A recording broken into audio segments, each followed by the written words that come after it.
Ndongeye kubaramutsa ndababwira bwakeye canke mwiriwe bivanye naho muherereye. Ni MC Benta nko musanze bimenyereye, ngarutse kandi n'umusesangutsi kugira ngo dushobore kuba twabayagira byinshi bigiye bitandukanye kubiriko biravugwa kuri no ntambara y'akarere. Karibu cyane bwana musesangutsi kugira ngo ubanze uturamukize bakora dukurikirana unabahe nikaze mu kiganiro cacu. Ego ndaramukije kwanza wewe tugikana kino kiganiro. Hama ndamutsa n'abandi baje kubana natwe muri kino kiganiro. Tugiye kubashikiriza. Ego urakoze cyane. Uyu munsi turiko turabona ko leta ya Angola na Tanzania yemeye icensi ndetse n'u Burundi bwemeye gusubira gufasha ko intervenir mu ntambara irabera muri Congo. Est-ce que ibi bintu birashoboka? Bimeze gute?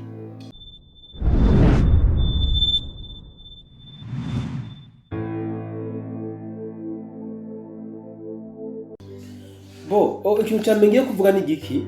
Iyi ntambara iri kirabira muri Congo yatangujwe n'igihugu cy'u Rwanda. Nuvuga ko ari intambara ibitse ibintu byinshi cyane gose by'amayobera. Aho igeze hoho abantu benshi bakenera kumva amakuru novuga meza gusa. Nico abantu bakenera ku bakunzi b'amahoro cyane cyane bakunda abakongomani. Bakenera amakuru nubwo baraye ibinyoma. Abaremesha abagarukanira ihumure atuma imitima yabirema. So niyo mpamvu hariko aravuga ngo amakuru menshi atandukanye y'ibihuha, umwe wose araje ngakiyandikira amakuru yiwe, ibitangaza amakuru bikazana amakuru atandukanye, umuntu atamenya niyo bayakuye. Ubu abantu byabacanze kumenya inkuru y'ukuri n'itari y'ukuri birabagura cyane gose. Ibi rero bica bituma n'inkuru y'ukuri batayizera. So ku kibazo baje uti birashoboka ko leta ya Angola na Tanzania ndetse n'u Burundi basubira gufasha leta ya Congo mu rugamba barimo. Inyishu ni ego. Inyishu ni ego. Uti kubera iki? Kuva kera ibihugu by'amifashanya hano kumenyesha ko Museveni kugira ngo ashobore kuronka ubutegetsi nuko yafashijwe n'igihugu ca Tanzania hamwe n'igihugu cy'u Burundi. Ndakumenyesha kandi yuko u Burundi bwarigeze gufasha leta ya Congo mu ntambara. Donc ibi vyama byahabaye. Rero ahantu nje gushira katuzo cyane ni ku Burundi na Tanzania. None gushira katuzo cyane gose kuko bobo bari muri obligation. Nubwo president wa Congo atari kwibasaba, bobo bategerezwa kuja gufasha mw'ijya ntambara. Uti kubera iki? Hariho umwasi bino bihugu bisangiye. Umwasi kabisa novuga mwasi ari kome bino bihugu bisangiye. Ku buryo igihugu kimwe cigize sindabibazo. Ibindi bikaba vyogwa mu rudubi. Naco gitegerezwa kugwa mu rudubi. Ibi niko bisanzwe bimeze. Nakunze kubwira abantu uti buriya umutekano w'igihugu ca Congo ugomba gucungirwa mu Burundi. Nyabatahura ibyo nabashatse kuvuga. Ndanabivuge kandi n'umutekano w'igihugu cy'u Burundi buri ucunge muri Tanzania. N'umutekano wa Tanzania ucunge muri Congo. Ibi niko bimeze. Reka nabisigure ndakwereke. Uvira yafashwe n'inyeshamba z'u Rwanda.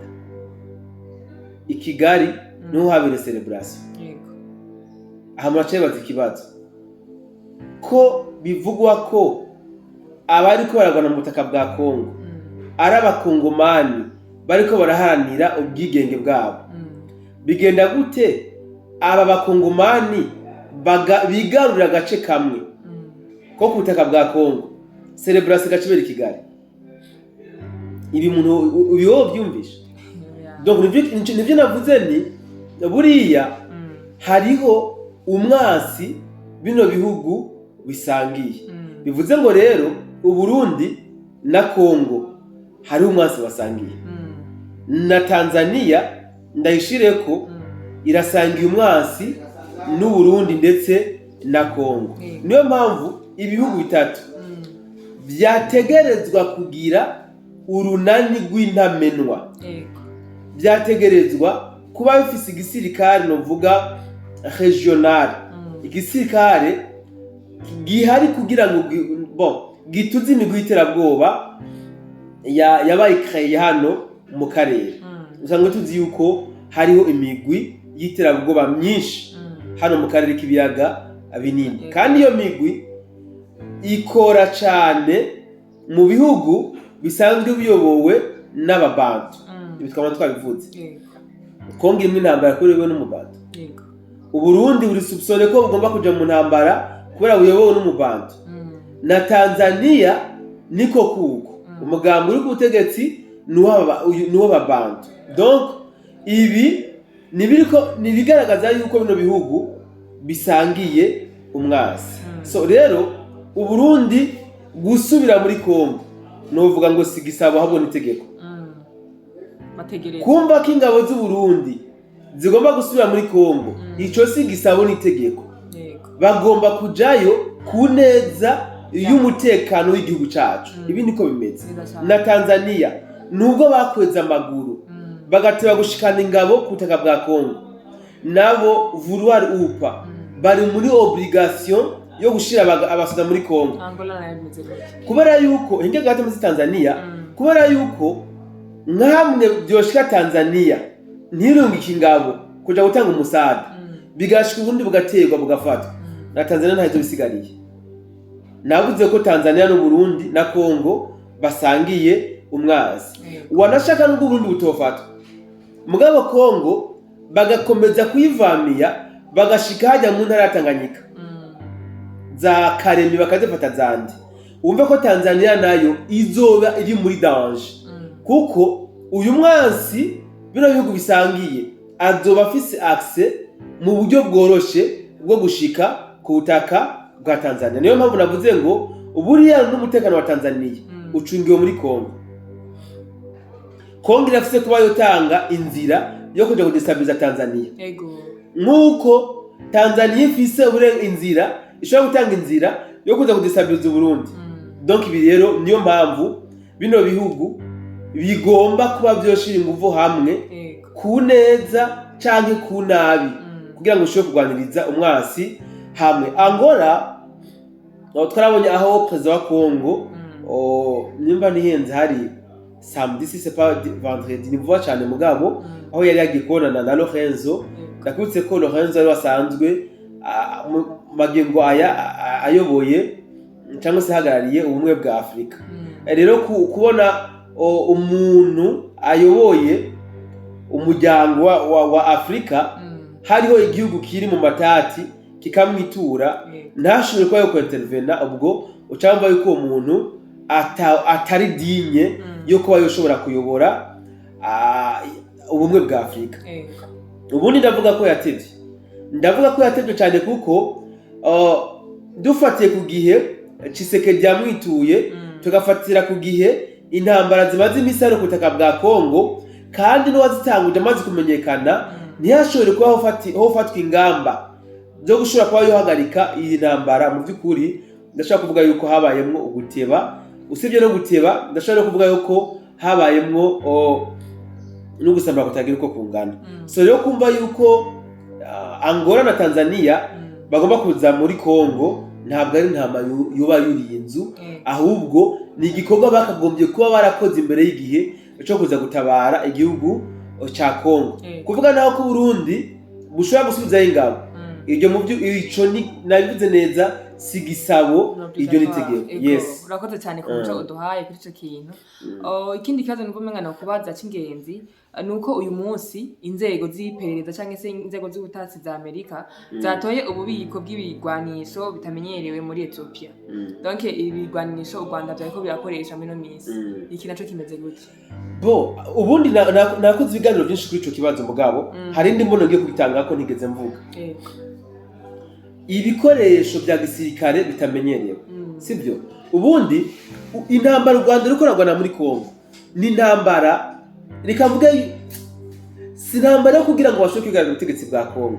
Oya, intambara ifise ama objectif menshi. Mugabo objectif ya mbere kuvuga ni iyi ngiyi, ni intambara bari kwashiramo inzigo nyinshi, bakwashiramo inzigo y'inzikira kabisa. Kubera yuko ugiye kuraba uburyo bariko barica bene igihugu b'abakongomani wo kwibaza yuko hari tunga abakongomani bivye abanyarwanda uravye uburyo bariko barabica Rubozo Jodibye wo kwibaza ko hari amatunga abakongomani bivye abanyarwanda bariko babica biteye ubwoba. So uvuze ko Amerika yatoye mu bubiko ibikoresho bitamenyerewe. Franchement parlant, ni ibigwanisho bitanemerewe kuba byokora ahantu hari abene gihugu, sivyo? Ni ibigwanisho jose diriko bitanemerewe gukora ku mugabane wa Afrika. Mugabo Rwanda riko rabikoresha hano ku butaka bwa Kongo. So ibi rero ni ikintu gihambaye kubona leta z'ubumwe za Amerika zashoboye kuba zonashira ayo makuru hanze y'ubutasi bwabo. Bakavuga bati twabonye mu ububiko muri Ethiopia buri mw'ibigwanisho bitamenyerewe by'u Rwanda. Igihugu cy'u Rwanda gisanzwe kiriko kirakoresha muri izi ntambara. Aho muracabaza ikibazo, u Rwanda nigo rwakoze bijya bigwanisho? Question mark. Siko rwabikoze. Ahubwo ngira ngo ni si nivyo rwaguze cyo kirafashwa. Si nivyo rwaguze, nifashanyo ariko araruhereza kugira ngo ushobore gushika ku ntego zago hajya ku butaka bwa Kongo. Mugabo no kuba basi byavuzwe ni ntambuka ikomeye cyane gose. No kuba byavuzwe. So ibi rero je ndabishira mu rukurikirane rw'ibintu leta z'ubumwe za Amerika ruriko rugomba gukorera u Rwanda nubwo bitaramenyekana. Naje byanterurije bwana Musasangozi kubera yuko urazi ko igihugu cy'u Rwanda cyangwa se tuvuge mu byo bweruye Perezida Paul Kagame ko yari nk'umuhungu wabo bakaba bashimye kubishira ku mugaragaro. Iki kintu sinumva ingene leta z'ubumwe za Amerika zahisemo kubishira ku mugaragaro. Numvise nakuze bavuga ngo ngimbwa ngo ibigize umujama hegera gukwira no mu rusengero ashobora mu rusengero cyo gusengera gukurikira. Urumva abandi nabo ngo wigize imbwa umujama basi ngikuduza imbaraga. Sinje kumutuka Perezida Paul Kagame ngo ni imbwa n'iki oya siyo ngamije. Nashatse kwifashisha uyu mugani kugira ngo bamwe n'abandi bashobore kuntahura imbono ngiye gutanga bwa kino kintu. Perezida Paul Kagame nivyo koko iyi myaka 30 irenga ari ku butegetsi yarakoreye leta zunze ubumwe za Amerika nabijya bindi bihugu by'abarengero neza. Mu by'ukuri yarabakoreye neza uko babyifuza. Kubona batashoboye kumugaragaza muri iyi myaka irenga 30 ari ku butegetsi kandi ariko arakorera amahano abakongomani nuko yabakoreye neza. Rero abazungu ntibamenyeye. Nkumbure uyu Perezida Paul Kagame ashobora kuba yarimenyereye nabo arabamenyera akibagira yuko bobo umwirabure bamubona nk'igikoko. Umwirabure amubona nk'igikoko bariye bagufata nk'umuntu iyo bakubona ko amaintere, sivyo? Nkunze gutanga akarorero nahari kandi gatange ntaco bitwaye. Mobutu yari mu Bantu. Tazi uko abazungu kubirabure basi baraprioriza baramahirwe menshi abanyorotike. Mugabo Mobutu yari mu Bantu. Mobutu niwe mu perezida wa Afrika wenyene yakora ibyo agombye muri Maison Blanche. Niwe yashobora kurara muri Maison Blanche. Mobutu ni ukuvuga yarabaye enfant chéri wa leta z'ubumwe za Amerika yari gate. Mugabo ivyo byose ni kubera ubutare bwiwe yabahetse. Ni kubera ubutare bwa Kongo yayora akabaha atitaye ku kiguzi kinakiriye. Igihe abahinduriye niho baciye baha inguvu Perezida Paul Kagame kugira ngo amukureho Mobutu. Ni ukuvuga ikibanza Mobutu yari afise nico bashatse guha Kagame. Mugabo ubutoni Mobutu yagize muri bajya bazungu Kagame ntabwo yigeze ashikira.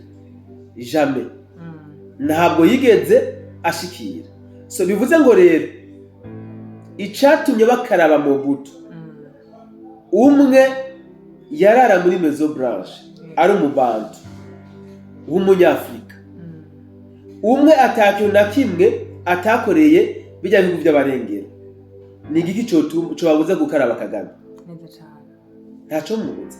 So gusa kubera abantu twarushe mu mitima, abantu twababaye tubabajwe n'amafuti uyu Paul Kagame yakoze, abazungu barorera aribo bamutiza inguvu bakamukingira ikibaba.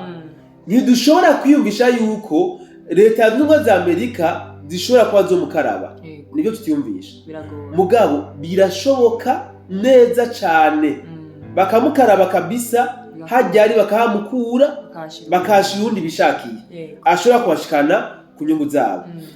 Impamvu rero turiko dushimangira yuko bino bihugu by'abarengero ushobora kuba byamukaravye kaga, nuko yabimenyeje cyane gose, atangura no kubasuzugura.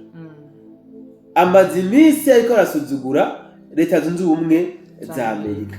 Uri mu majambo avuga agasuzuguro no kubatitura, uri no mu bikorwa akora. Hano nogaruka kuri violation y'amasezerano bararutse gusinya muri Washington kwigerekezo rya kane mba nihenze Kigarama, aho amasezerano y'amahoro yahuza leta ya Kongo ndetse na leta y'u Rwanda. Ikimo gusa nakunze kubwira abantu ati buriya abantu turanasinda. Kagame bagiye kumusinyisha amasezerano y'amahoro kandi we atamahoro akeneye. We nta mahoro akeneye, mugabo bacaje kumusinyisha amasezerano y'amahoro ku nguvu. Ikigaragaza ko atamahoro akeneye nuko ajya amasezerano yayakandagiye nkana, yayakandagiye nibigira nkana, pondero yuko ari amasezerano kuri we atayakeneye, ntakeneye amahoro. Donc ni ibintu bamukwegiyeko. Ibi rero kubera ko uyu President Donald Trump yabishizemo inguvu zidasanzwe kugira ngo yashatse kwigira umuhuza kwa musaba ikunde ashobore gushikira Prix Nobel. Nyareka araharanira cyane, ntitugiye ngo n'urukundo akunda abakongomani. Iyi rero iki kintu kirashobora gutuma yo mwubika mu buryo ubutunguranye President Paul Kagame, kubera yuko nagasuzuko katagira uko kangana. Uyu Trump afatwa nk'umuperezida ayoboye isi, kuko leta zunze ubumwe za Amerika abenshi bavuga yuko ariyo puissance mondiale, kuko nicyo gihugu cya mbere kitire puissant ku isi. Ugacona rero umukuru w'igihugu nk'u Rwanda aje gusuzugura uyu muperezida bisa nkaho ayoboye isi. Ni igiki cyo mubuza kumubika?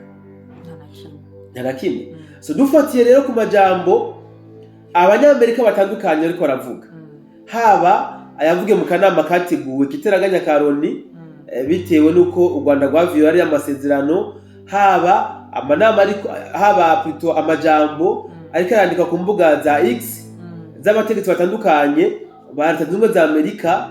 Nubwo u Rwanda rukomeje nkoroshe mvugo gutera imbere ku mirongo y'urugamba no mutaka bwa Kongo, ndicobuza yuko umwanya wari wo wose bashobora kumusubiza hasi bakamukorora kabisa nk'ibuye yaduze hejuru. Ibi rero sinubitebe ko cyane gose. Ndazi yuko abantu bibagora kwiyumvisha, kuko urumva umuntu amaze imyaka irenga 30 yigize akamana, uwo muntu nubwo yopfa ni bake bovyemera, ni bake bovyemera yuko yavuye. Rero niyo mpamvu biriko biragora bamwe n'abandi gutabura yuko leta zunze ubumwe za Amerika zoba zakaravye kaga. Ariko kandi jo ndabiha amahirwe menshi cyane gose, amahirwe menshi ndayaha yuko leta zunze ubumwe za Amerika zakaravye kaga, kubera kwigira ikinani, kubera kwigira intagondwa n'agasuzuguro katagira uko kangana, akomeje gusuzugura leta zunze ubumwe za Amerika. Yego, urakoze cyane bwana Musesangozi. Mugabo rero tugiye tutarangiza ikiganiro, numva menga ndafite ikibazo cy'amatsiko amona ariko ndiko turabona canke se uje kutubwira ukuntu izi zengo z'ubutasi zafashwe no mirwanisha. Ndiko ndimvira ko intambara iri aha muri Kongo ishobora guhinduka, kuko deja Paul Kagame yavuze yuko yararengwa avuga yuko adashobora kurangiza ino ntambara, izorangira ariko apfuye. Iyi ntambara ishobora guhindura isura. Paul Kagame we avuga ko azorinda apfa Rwanda, niko avuga. So ubutegetsi buraboreza, ubutegetsi nze kwivuga buraboreza. Mugende murabe no mu bitabo by'Imana, hari abategetsi Imana yahaye ubushobozi bagaca bashaka kuja hejuru y'Imana kwerekana yuko n'Imana atakimaze ahubwo ari bo bantu bahambaye atakindi kintu gihwanye nabo. Ibi nivyo biri kubirabona kuri President Paul Kagame. Ngomba ndakwibutsa yuko si ubwa mbere yarateye Kongo, si n'ubwa kabiri. Yarigaruriye ibice bisumba by'amaze kwigarurira uyu munsi. Mugabo byarangiye byose abikuwemwo, byararangira. So kuvuga yuko n'intambara ishobora guhindurira ku mengo rugamba bikamuhindukira ko Paul Kagame, ivyo niko bitegezwa kugenda. Nta gihe na kimwe ikibi cigeze kinesha iciza. Anokenka urakora ikibi Imana ikakureka ugakora kabisa, mugabe igikombe cyawe cuzuye kiraseseka, urakinywera. Ibi niko bimeze. Rero ibintu guhinduka ku mengo rugamba sikera kabisa. Ibi ndiko ndabivuga ndabwira abantu bakamura nk'umusazi. Ibintu guhinduka ku mengo rugamba sikera. Nubwo dukomeza kumva izi shamba za RDF zikomeza kwa advancing, ejo zafashe makobora, ndiko niva ko zasate kandi gace kari ku birometero 45 na Uvira. Tuko twumva ahatandukanye biko biragenda uku. Ibi ntaco bivuze n'urugamba. Wapi ça n'a rien à voir. So niyo mpamvu rero si tous les Congolais batagomba gucika intege. Ntibagomba gucika intege, nibakomere bamenye yuko igihugu kiri sacré. Igihugu kiragwanirwa. Igihugu ntabwo gitorwa mu ibarabara. Wapi igihugu kiragwanirwa. Ibi ababizi cyane n'ababantu bo mu Rwanda bamaze imyaka nyene ingana niyo Kaga amaze ku butegetsi bari mu buhungiro. Ngira ngo aho bakoshereje barahabonye. Nkaho Imana yabaha amahirwe gusubira mu gihugu cyabo, ndahamya yuko atawundi muntu yoza ngo ashobore kukibakora mu minwe. N'abakongomani rero bisaba ko bakanure babe magabo, igihugu cyabo kitabaca mu ntoki. Cyo kimwe natwe abarundi nitwakomeza kwanjanjwa natwe kizoca mu myanya y'intoki kigende. Rero uwumve ko guhinduka ku mirongo y'urugamba bitegerezwa. Bitegerezwa. Urakoze cyane rero ku busesanguzi bumwe n'ubundi ugiye uratugezaho kuri uyu munsi. Reka shobore ko nawe no gushimira. Yego, reka ndagushimira nawe mutangazamakuru twabanye muri kino kiganiro. Urakoze cyane. Reka nje nshimira namwe mwakomeje kubana natwe kuva ku ntango y'ikiganiro mukwamugijeje ku mperezo y'ikiganiro tukiri kumwe. Ndabashimira byimva mutima, muri abantu b'umutima. Ndabibutsa ko twabasigiye ikibanza cya commentaire cyo kuganiramo mutubwira amede yanyu, ibibazo mufise kugira ngo dushobore kuba twobitangira inyishu. Yari MC Benta nko musaza bimenyereye, nari kumwe n'umusesanguzi naho gutaha mu bindi biganiro. Ciao ciao.